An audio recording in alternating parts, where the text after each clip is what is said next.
Gugurnya Sunan Kudus di tangan Dipati Wisesa yang pada saat itu masih menjadi santrinya atas perintah anak dari Sunan Prawoto, yaitu Pangeran Rajanegara yang menjabat sebagai Adipati Kudus, membuat perdamaian antara Jipang dan Pajang rusak. Dan pertempuran antar dua kadipaten ini tidak bisa terelakkan. Halo, Assalamualaikum warahmatullahi wabarakatuh, sahabat sejarah dan misteri. Di episode kali ini kita akan membahas tentang pertempuran antara Jipang melawan Pajang. Ya, ini adalah sequel terakhir ya kawan-kawan semuanya dari episode sejarah Kadipaten Jipang. Dimulai dari era Medang sampai nanti runtuhnya Kadipaten Jipang.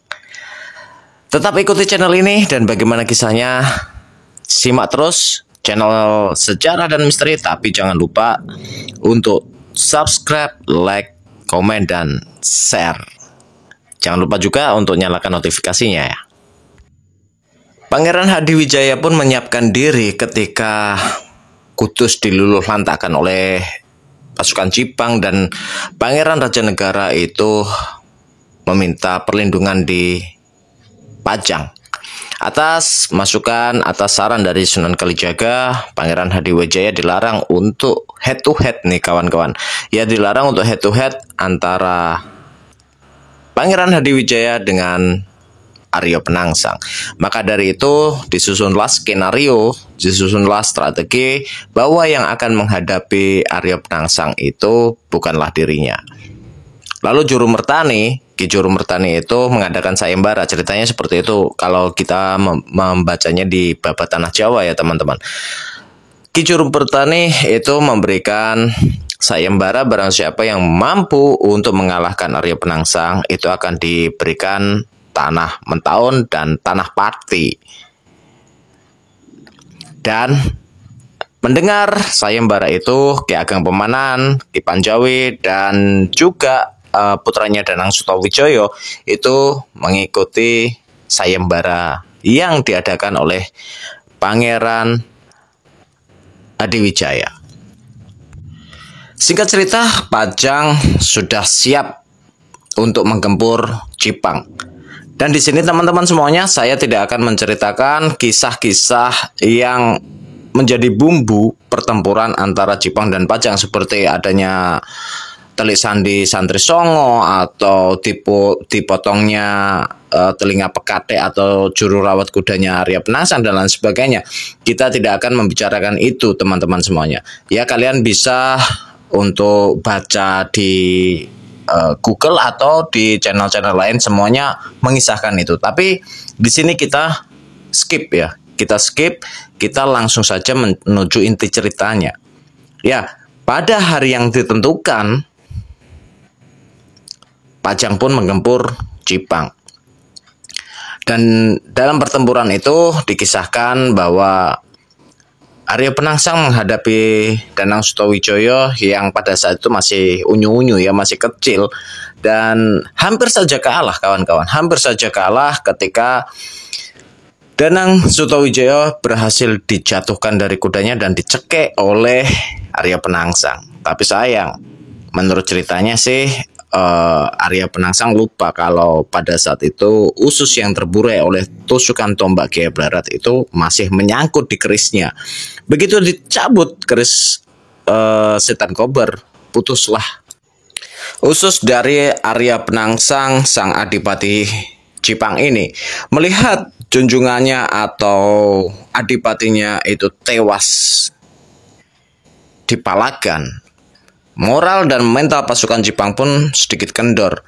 Walaupun dengan semangat yang masih membara, seorang senopati tua yaitu Patih Ronggo Mentaun tetap menggelurakan perlawanan yang begitu sengit melawan Pajang. Patih Mentaun dan Senopati Tohpati tetap berusaha mempertahankan Kadipaten Jipang walaupun sang adipati sudah gugur di medan laga. Walaupun di kepercayaan orang-orang sekitar Jipang sekarang, desa Jipang sekarang, bahwa Arya Penangsang itu tidak tewas atau tidak gugur kawan-kawan, melainkan dibawa kabur jasadnya oleh kudanya yaitu Syekh Gagak Rimang dan kemudian moksa. Itu kepercayaan masyarakat sekitar petilasan Arya Penangsang di Desa Cipang kawan. Nah, kembali ke Palagan, sang senopati tua Patih Ronggo Mentaun tetap saja tidak mau menyerah. Bersama Tohpati, dia tetap saja menyiagakan pasukannya dan tetap meladeni gempuran dari Pajang sampai titik darah penghabisan. Namun begitu, dengan tewasnya sang adipati, memang pasukan dari Cipang ini moralnya betul-betul di bawah standar lah begitu teman-teman. Makanya dari itu sang senopati ini merancang sebuah strategi pengamanan terhadap Bendoro Dalem. Bendoro Dalem itu adalah keluarga dan kerabat dari Arya Penangsang. Patih Ronggo Mentaun memerintahkan para soreng ini untuk mengawal pelarian kerabat dan keluarga dari sang adipati.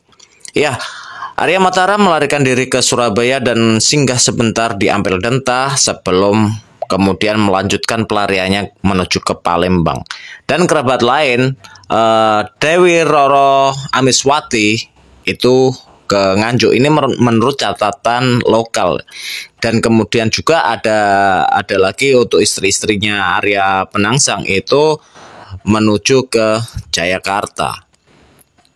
Salah satunya di situ adalah istri dari Arya Penangsang yang bernama Nyai Ratu Ayu Balabar bin Singamanggala bin Prabu Surawisa Raja Pajajaran. Ini menurut catatan lokal kawan-kawan.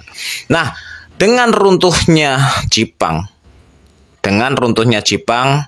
ini atas perintah dari Sunan Kalijaga, mereka melakukan strategi bumi hangus. Mereka menghancurkan segala sesuatu yang berhubungan dengan Kadipaten Cipang. Dan ini dilakukan untuk mencegah munculnya nasionalisme atau munculnya patriotisme dari orang-orang Trah Cipang yang bisa mengakibatkan mereka akan menuntut balas kekalahan Cipang terhadap Pajang. Kelak di kemudian hari tentunya. Ya, runtuhnya Cipang, kemudian berdirinya Pajang selaku pemenang tidak lantas membuat Pajang mendeklarasikan diri sebagai Kesultanan Demak yang baru. Pangeran Hadiwijaya mendeklarasikan Pajang selaku Kesultanan baru dan terlepas dari Demak. Sedangkan Demak sendiri menjadi wilayah bawahan dari Kesultanan Pajang. Ya memang sungguh ironis. Dengan skenario yang seperti ini artinya kebesaran dan kejayaan dari Kesultanan Demak berakhir di era Arya Penangsang.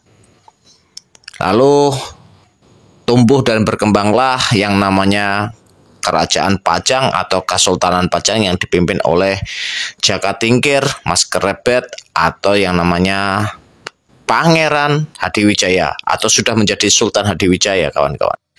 Dari kisah sejarah ini sebenarnya masih banyak yang bisa kita gali. Ya seperti nanti kedepannya insya Allah akan kita bahas bagaimana awalnya muncul agama Islam Abangan. Kemudian seperti yang kita janjikan kemarin yaitu kisah perseteruan antara Sunan Kudus dan Sunan Kalijaga. Lalu perbedaan antara Kadipaten Cipang dan Kadipaten Cipang Panulan karena memang sebenarnya ini adalah dua kadipaten yang berbeda, tapi kita terlalu latah untuk menyebutkan bahwa Cipang itu identik dengan Cipang Panulan, padahal itu beda. Dan itu nanti akan kita kupas di video-video selanjutnya. Insya Allah ya teman-teman semuanya. Dan itu saja video kita kali ini di akhir sequel dari awal berdirinya Kadipaten Cipang.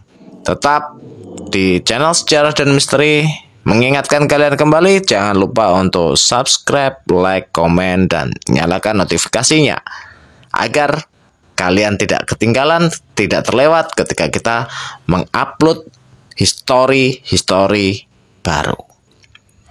Itu yang bisa kita sampaikan. See you on the next video. Wassalamualaikum warahmatullahi wabarakatuh.